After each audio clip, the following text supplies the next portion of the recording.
बहनों और भाइयों, चुनाव आ रहा है। 20 तारीख को चुनाव है। इस बार कांग्रेस पार्टी की तरफ से हमारे प्रत्याशी किशोरीलाल शर्मा जी हैं, जो यहाँ के बुजुर्ग होंगे वो किशोरी जी को अच्छी तरह से पहचानते होंगे। किशोरी जी ने 40 सालों से आपकी सेवा की है।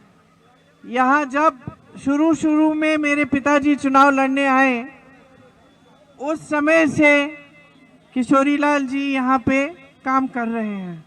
उनको यहाँ का गांव के बारे में मालूम है, उनको यहाँ की सड़कें, यहाँ की समस्याएं, सब चीज़ों के बारे में अच्छी तरह मालूम है। देखिए आज आपकी परिस्थितियाँ क्या हैं।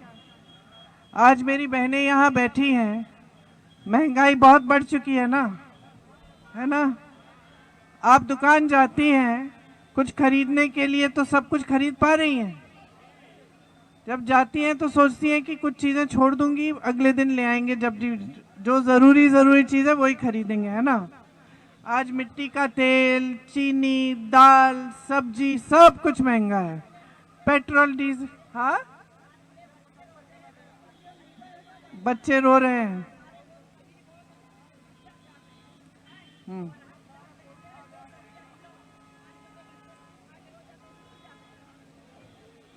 आपको फीस भरनी पड़ती है, तब भी घबराहट होती होगी कि कैसे भरोगे। परिवार में कोई बीमार पड़ जाता है तो इलाज के लिए भी घबराहट होती होगी कि किस तरह से होगा, पैसे नहीं मिलते। उनको माइक दे दो, सब लोग सुन ले तो अच्छा है। हमने इतना परेशान हुई थी।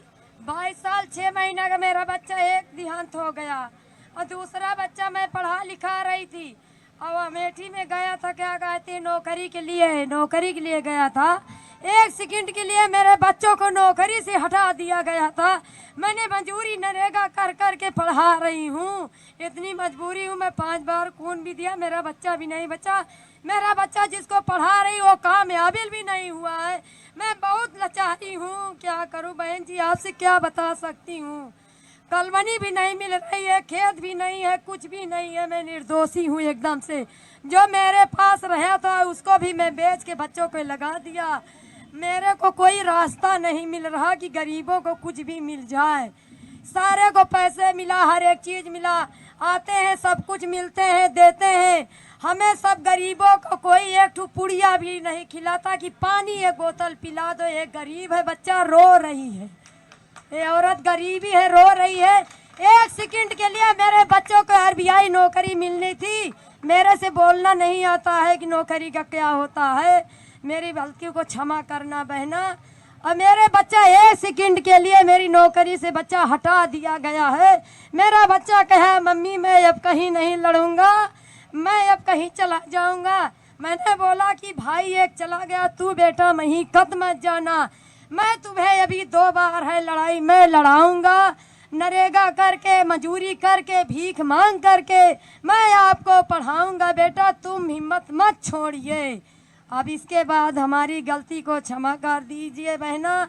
हम बोलने की काबिल नहीं हूँ, बहुत गरीब आदमी हूँ।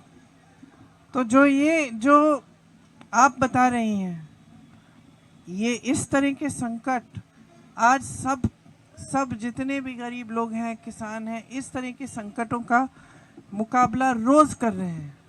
रोज जो आपने बात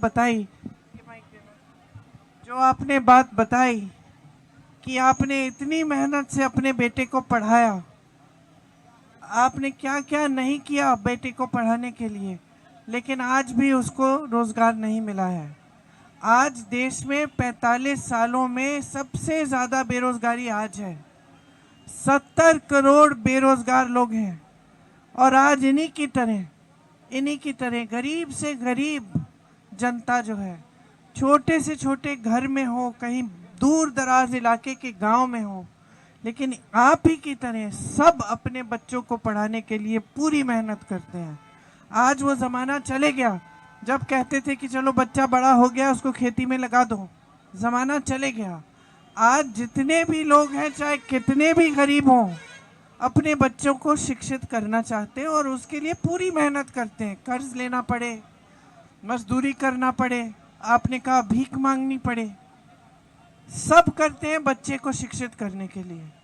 सरकार का काम होता है कि बच्चा शिक्षित होता है उसके लिए रोजगार दिलाओ, रोजगार के मौके मिलने चाहिए। 10 सालों से मोदी जी की सरकार है, भाजपा की सरकार है, रोजगार के मौके कम होते चले जा रहे हैं। अगर 70 करोड़ बेरोजगार हैं आज देश में, तो इस वजह से कि जो मौके थे रोजगार के वो सारे तमाम बंद हो चुके हैं। रोजगार कहाँ से मिलता था? रोजगार कहाँ से मिलता था? एक ज़माने में खेती से मिलता था, खेती से खूब कमाई होती थी, मजदूरी मिल जाती थी। खेती को इतना मुश्किल कर दिया है, इतने संघर्ष हो गए किसानों के महंगाई की वजह से, पेट्रोल डीजल खेती के सारे सामानों पे जीएसटी है कि कमाई नहीं होती। कमाई नहीं होती तो रोजगार कहाँ से मिलेगा? खेती में। तो खेती से रोजगार आज नहीं मिल सकता। पहले बड़ी बड़ी सरकारी कंपनियां होती थी, आप जहां देखते थे तो लोग सरकारी नौकरी चाहते थे क्योंकि उसमें एक सुरक्षा होती थी नौकरी की और फिर पेंशन मिलता था। आज जितने बड़े बड़े सरकारी कंपनियां हैं उनकी जितनी भी सब्सिडरी है वो सब प्रधानमंत्री जी ने अपने बड़े बड़े खरबपति मित्रों को सौंप दी। आस्ते आस्ते उनका निजीकरण हो रहा है। उससे क्या होता है? उससे क्या होता है? आरक्षण नहीं मिलता, आरक्षण नहीं मिलता। कई जगहों से जो जितने रोजगार मिलते थे अब कम मिलने लगे हैं। फिर रोजगार और कहाँ से मिलते थे? छोटे कारोबारों से, छोटे बिजनेस से, ये दुकानें, छोटी मैन्युफैक्चरिंग की यूनिट, किसी ने अपना बिजनेस शुरू कर दिया। मोदी जी की नीतियों ने उनकी भी कमर तोड़ी। पहले नोटबंदी लाए, नोटबंदी में सबको कष्ट दिया, सबको बोल दिया कि काला धन आएगा पूरी दुनिया से देश में, तुम्हारे खातों में जाएगा। तुम्हारे पैसे तो ले लिए जो तुमने बचाए हुए थे, बहनों ने बचाए हुए थे, माताओं ने बचाए हुए थे, सब गए बैंक कतार में खड़े हो गए। न कोई काला धन आया, न आपके खातों में 15 लाख रुपए आए। क्या हुआ? जो बिजनेस थे, जो छोटे मोटे बिजनेस थे, जिन्होंने अपना कारोबार किया था, उनकी मुश्किलें बढ़ी। उसके बाद जीएसटी लाए, जीएसटी से और भी मुश्किलें बढ़ी। तो ये जो 3 मुख्य साधन थे देश में जिससे रोजगार बन सकता था, बड़ी बड़ी कंपनियां सरकारी, बड़ी बड़ी जो प्राइवेट सेक्टर था वो भी, जो मैन्युफैक्चरिंग टाइप का होता था वो भी, जो छोटे छोटे मध्यम वाले बिजनेस थे वो, और खेती, ये तमाम साधन जो है कमजोर हो गए, रोजगार कम हो गए। 30 लाख पद आज खाली पड़े हैं सरकार में, लेकिन वो रोजगार दे नहीं रहे हैं। तो सबसे पहले तो इन्होंने ये काम किया, बड़े बड़े खरबपतियों को बहुत मजबूत बना दिया, देश की संपत्ति उनको दे दी। देश का कोयला, देश की बिजली, देश के बंदरगाह, देश के हवाई अड्डे, देश के सड़कों का ठेका सब इन्हीं गिने चुने लोगों को। ऊपर से इनका 16 लाख करोड़ माफ कर दिया। 16 लाख करोड़ रुपए कुछ गिने चुने खरबपतियों के माफ कर दिए। देश के किसान के लिए 1 रुपया माफ नहीं हुआ। खेती में मुश्किलें, मैं जानती हूं आप सब खेती करते हो।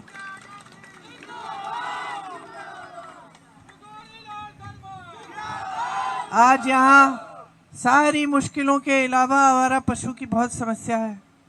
आवारा पशु की समस्या को हल करने के लिए कोई नीति नहीं है। आपकी खेती से कमाई कराने के लिए कोई नीति नहीं है। बेरोजगारी को कम करने के लिए कोई नीति नहीं है।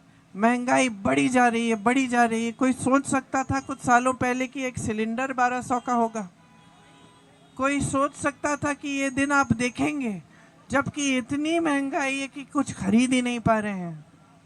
पलायन करके आपके बच्चे बाहर जाते हैं नौकरी करने के लिए, उनको भी सही मजदूरी नहीं मिलती। और मोदी जी और जितने भी भाजपा के नेता क्या करते हैं?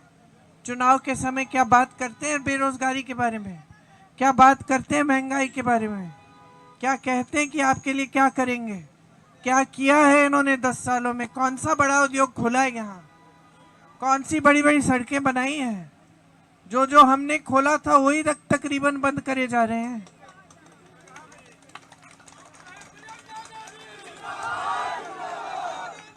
मेरे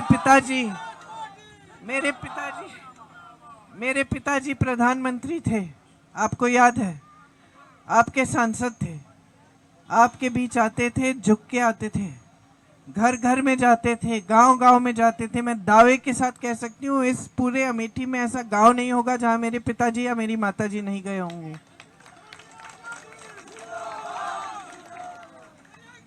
और चुनाव होता था, मैं प्रचार के लिए आती थी। जब से मैं 17 साल की थी तब से मैं अमेठी में प्रचार के लिए आती थी। अपने पिताजी के लिए प्रचार किया, माताजी के लिए किया, राहुल गांधी जी के लिए, अपने भाई के लिए किया, आज किशोरी लाल शर्मा जी के लिए कर रही हूँ। प्रचार करते समय हम लोग क्या कहते थे? हम कहते थे कि भाई ये सड़क है आपकी, ये सड़क राजीव जी ने बनवाई है, इस सड़क पे अब खड़िंजा लगाना है, जब खड़िंजा लग जाएगा तो इस सड़क को हमें पक्का करना है। आपके गांव में बिजली का खंबा लगा है लेकिन अभी तक तार नहीं खिंचा, इसका तार खिंचवाना है। आपका इंडिया मार्क 1 हमने लगाया है और लगाने हैं। यहाँ जो अस्पताल है वो ठीक है, इसमें सुविधाएं बढ़ानी है। ये बात करते थे। चुनाव प्रचार में आते थे तो आपकी बात करते थे। हमेशा कहते थे कि हमने ये काम गिनाते थे कि हमने ये किया, ये किया, ये किया, ये किया, और आगे जाके हम ये करना चाहते हैं, रोजगार दिलवाना चाहते हैं, आपकी जो समस्याएं उनको कम करना चाहते हैं। ये होता था हमारा प्रचार। आज का प्रचार क्या है सुनिए। आपके घर में आएंगी, दुर्दुरिया कराएंगी।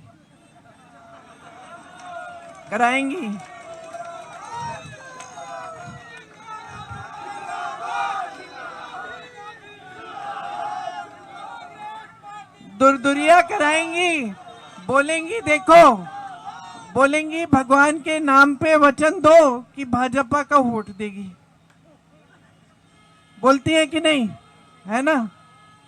ये प्रचार नहीं करती कि मैंने ये किया, ये किया, ये किया, ये करूंगी, नहीं करती। आपके काम की महंगाई कैसे कम, आपसे पूछती हैं कि कैसे सामना कर रही है महंगाई का। देखिए तो ये प्रचार हो गया आज के दिन पूरा प्रचार इन चीजों पे हो गया है। धर्म के नाम पर, जाति के नाम पर। कभी कभी तो देश के प्रधानमंत्री जी भी इतनी उल्टी शुल्टी बातें करने लग गए कि हमें खुद समझ में नहीं आता कि क्या कह रहे हैं।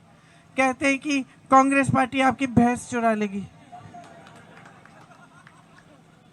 70 साल से देश आजाद है, 55 सालों से कांग्रेस की सरकार रही है, कांग्रेस के बड़े बड़े प्रधानमंत्री आपके सांसद रहे हैं। अरे कभी आपके घरों में आके आपकी भैंस चुराई? कहते कि एक्सरे की मशीन लाएंगे, वो एक्सरे की मशीन आपके घर में जाएगी और जहाँ भूसा रखा है उसके अंदर से आपके गहने निकालेगी, आपके मंगलसूत्र निकालेगी, और ये लोग लेके किसी और को दे देंगे। अब बताइए आपके संसदीय क्षेत्र में प्रधानमंत्री रहे सांसद, झुक के आपके घरों में आए हैं कुछ चोरी करने के लिए नहीं, आपकी समस्याओं को सुनने के लिए, देने के लिए कि किस तरह से। मैं बता रही थी पिछली मीटिंग में बता रही थी कि जब मैं छोटी थी, पहली बार आई यहाँ पिताजी के साथ, तो मैंने देखा कि सारी ज़मीन सफ़ेद है। अब मैं तो दिल्ली से आई थी, मैंने कभी सफ़ेद ज़मीन देखी नहीं थी। अभी बच्चों को याद नहीं होगा क्योंकि इन्होंने देखी नहीं है सफ़ेद ज़मीन, लेकिन जो बुज़ुर्ग हैं उनको याद होगा कि देखते थे तमाम ज़मीन ऊसड़ होती थी। मैंने पिताजी से पूछा कि ये ज़मीन सफ़ेद क्यों है? उन्होंने समझाया इसमें नमक इतनी है, ऊसड़ ज़मीन है, इसमें कुछ उगता नहीं है। पिताजी ने ये काम किया कि किस तरह से यहाँ हरियाली लाएंगे, उस ऊसड़ ज़मीन को हरा भरा कैसे करेंगे। आज मैं हवाई जहाज़ से यहाँ आती हूँ, फुर्सतगंज आ रही थी, मेरे मन में ये बात आई कि देखो सारी हरियाली है, और मैं सोच रही थी कि जब पहले आते थे तो ऊसड़ होती थी, और पिताजी का आपको मालूम भी नहीं होगा कि मेरे पिताजी ने ये काम कराया, आस्ते आस्ते आस्ते इस ज़मीन में हरियाली लाने का काम कराया।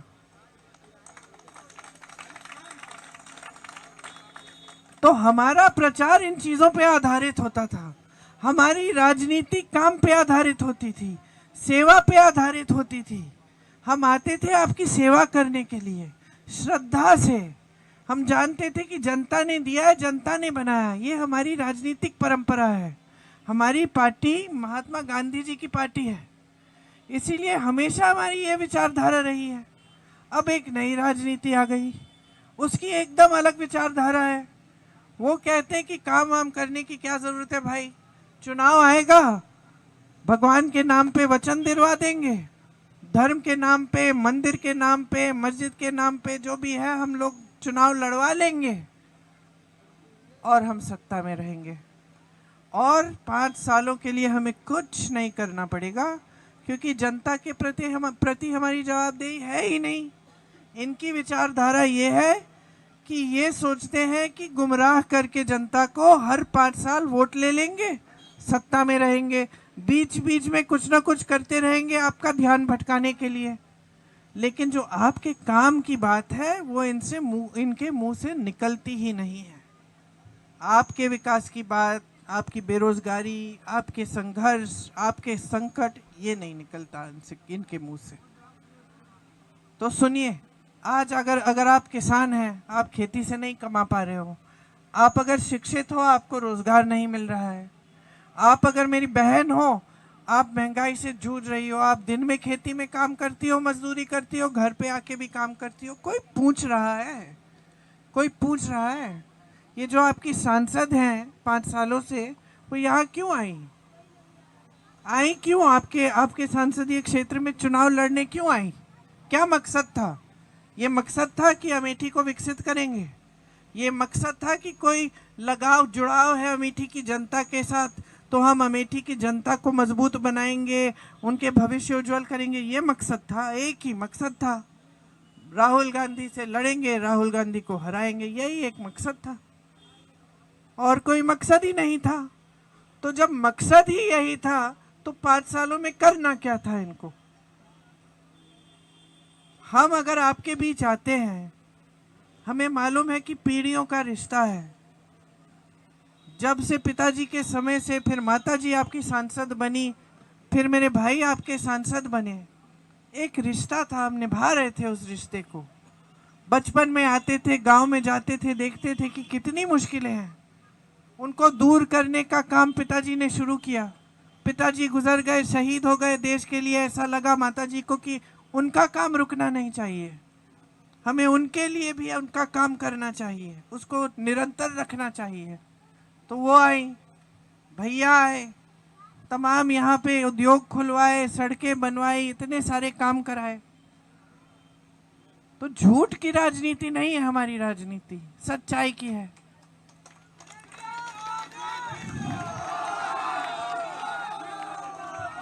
एक सच्चा रिश्ता बना आपके हमारे बीच में। और जो बाहर के लोग हैं वो कहते हैं कि भाई ये परिवारवाद है, ये ऐसा रिश्ता है, राजनीतिक रिश्ता है, वो समझ नहीं पाते हैं।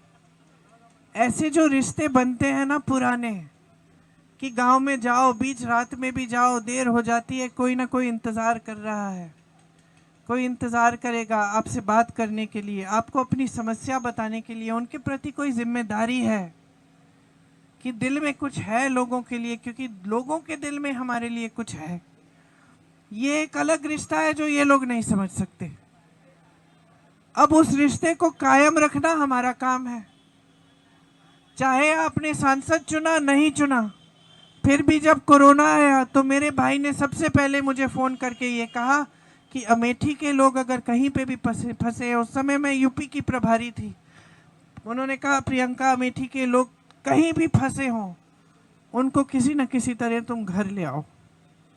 तो कोरोना के समय भी जब हार चुके थे, आपने हराया, उस समय भी उन्होंने सोचा कि नहीं, ये हमारे परिवार के सदस्य समान है। कहीं पे गुजरात में, बिहार में, कहीं पे फंसे हुए हैं, बम्बई में, जहाँ जहाँ लोग हैं उनको ढूंढो, उनको मदद भेजो, उनको घर सही सलामत ले आओ। और हमने ये काम किया, बहुत लोगों के लिए ये काम किया, क्योंकि ये हमारा दायित्व है, हमारा धर्म है आपके लिए काम करना। ये एक भावना है, ये भावना ये लोग नहीं समझते। तो आज भी अगर कांग्रेस पार्टी कुछ गारंटी लाई है इस चुनाव में, तो आपकी समस्याओं को देखते हुए समझते हुए आई हैं। राहुल गांधी जी एक इकलौते नेता हैं आज के दिन इस देश में, आपके सांसद होते थे, जो 4000 किलोमीटर पैदल चले सिर्फ आपकी समस्याओं को सुनने के लिए। 4 महीनों के लिए रोज चल रहे थे। कन्याकुमारी से कश्मीर तक चले और उसके बाद मणिपुर से मुंबई तक चले।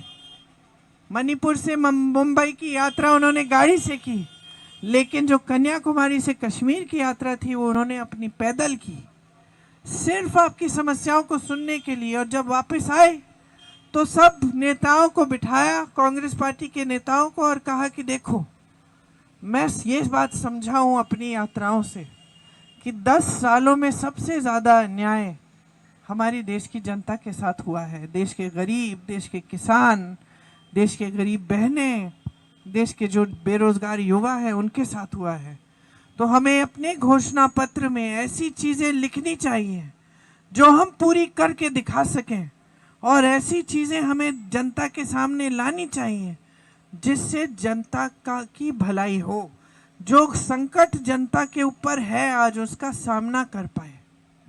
तो क्या लाए हम अपने घोषणा पत्र में, और इस घोषणा पत्र का नाम हमने लिखा है न्याय पत्र। हम महिलाओं के लिए ये स्कीम लाएंगे कि हर गरीब परिवार में जो सबसे बड़ी महिला है उसके खाते में हर महीने 8,500 रुपए डाले जाएंगे। वो कुल मिलाकर सालाना 1 लाख रुपए हो जाएगा। आशा बहुएं, आंगनवाड़ी, मिड डे मील की बहनों के लिए आपका मानदेय बढ़ाएंगे। आपका मानदेय बढ़ाएंगे। हम जानते हैं बहुत सालों से बढ़ाया नहीं गया है।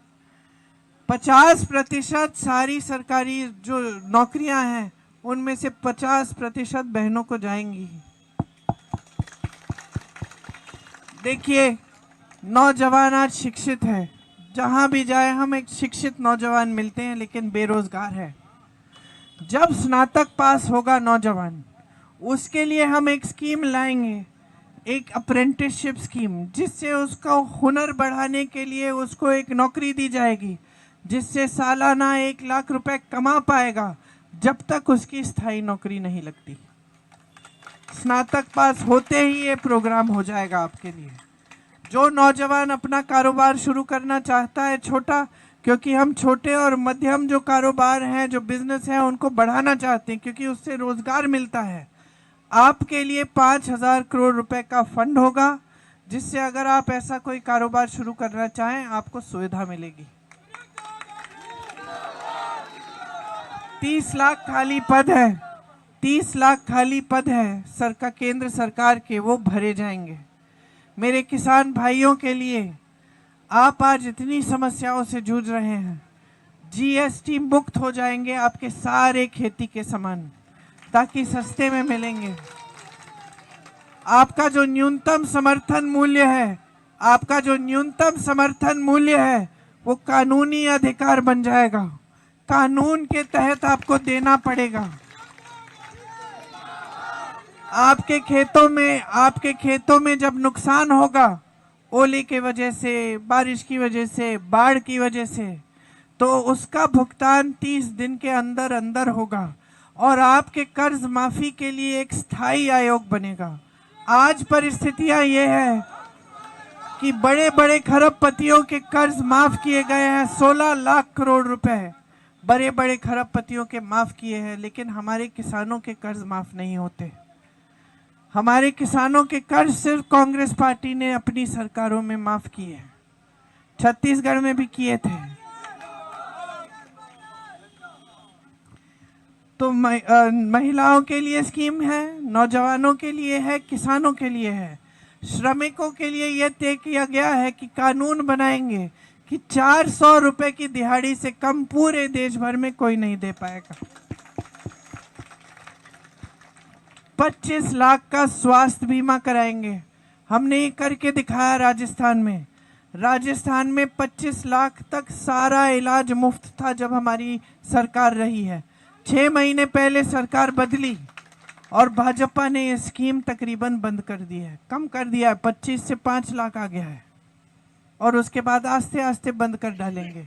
ये जो मनरेगा हमने शुरू किया कि 100 दिन का रोजगार आपको मिलना ही है गांव में, इसी तरह से हम शहर में भी कर रहे हैं कि शहरों में भी 100 दिन का रोजगार आपका अधिकार है। कम से कम आपको मनरेगा जैसे 100 दिन का रोजगार आपको शहर में भी मिलेगा। तो ये सब स्कीमें हम लाए हैं। अब आप कहोगे कि हाँ ठीक है, भाजपा के नेताओं ने भी बोला था कि हमें 13 रुपए की चीनी देंगे, कि गैस सिलेंडर का दाम कम होगा, 1200 का हो गया है। उन्होंने भी हमें बोला था कि 2 करोड़ रोजगार देंगे। उन्होंने भी बोला था कि 15 लाख हमारे खाते में डलेंगे। कुछ नहीं हुआ। आप सोच सकते हैं कि हमें क्या मालूम, ये कांग्रेस के नेता भी मंच पे खड़े हैं, कुछ भी बोल के चले गए। तो इसलिए मैं आपको कह रही हूँ, जागरूक बन जाओ। सबसे पहले तो ये समझो कि यहाँ जितना भी काम हुआ वो कांग्रेस ने किया था। ये लोग कहते हैं ना 70 साल में कुछ नहीं किया, इनसे पूछिए 10 सालों में क्या किया है। जवाब नहीं है, जवाब नहीं है। इसीलिए फिजूल की बातें हो रही हैं, भैंस चुराने वाली और मंगलसूत्र चुराने वाली, क्योंकि जवाब नहीं है। कांग्रेस पार्टी ने एक एक चीज, खास तौर से मैं कह सकती हूँ अमेठी में जितना भी विकास हुआ कांग्रेस पार्टी के समय में हुआ। आज जहां कांग्रेस की सरकार है वहां कर्नाटका, तेलंगाना में महिलाओं के खाते में पैसे आ रहे हैं। जहां छत्तीसगढ़ में कांग्रेस की सरकार थी वहां कर्ज माफ हुए किसानों के। छत्तीसगढ़ में सरकार थी, आवारा पशु की समस्या उन्होंने समाप्त की। कैसे? गौशालाओं को मजबूत बना के, गौशालाओं को मजबूत बनाया। सरकार ने गोबर खरीदी, आपसे गोबर खरीदी, ताकि लोगों ने फिर उन जानवरों को घर में संभालना शुरू किया। गोबर खरीद के गोबर गैस बना के गांव में दी।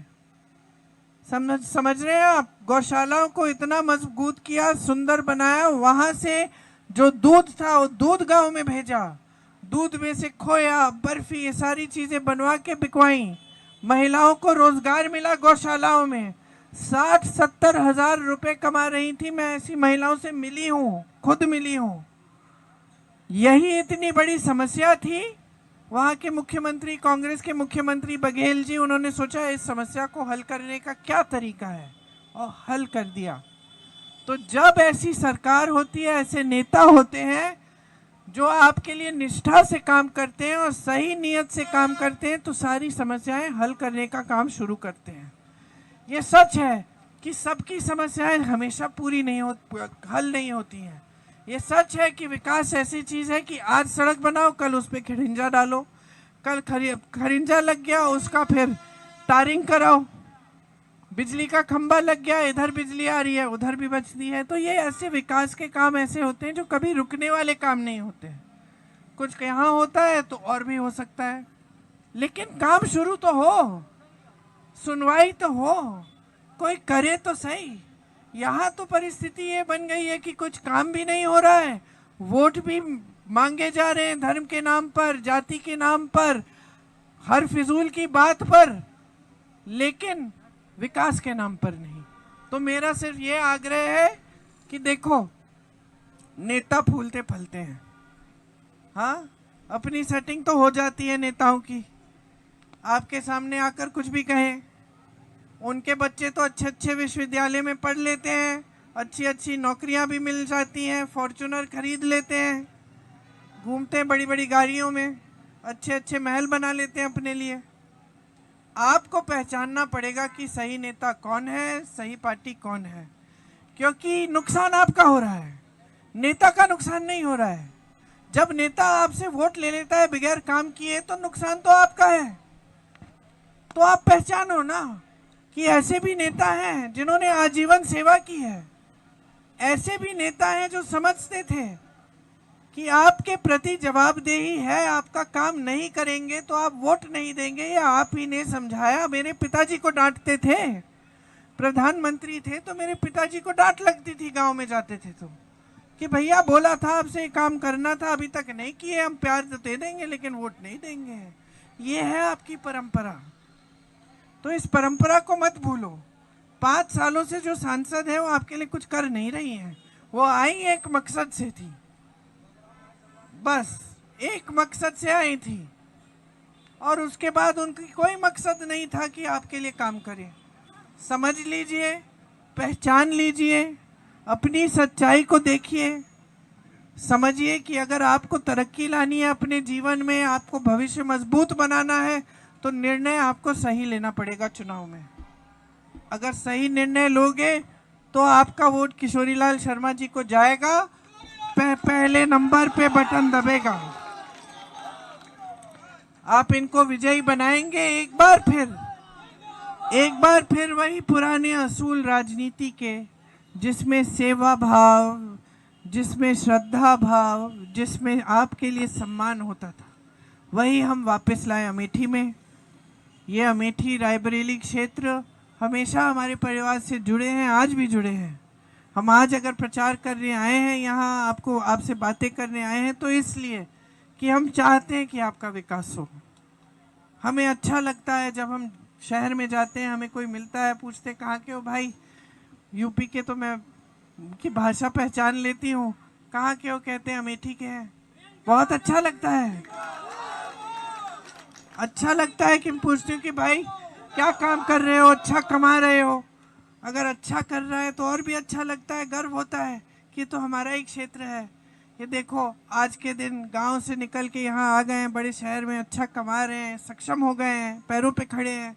अच्छा लगता है, जैसे आपको अच्छा लगता है कि आपके बच्चे बड़े हो रहे हैं, फूल रहे हैं, फल रहे हैं, हमें भी लगता है।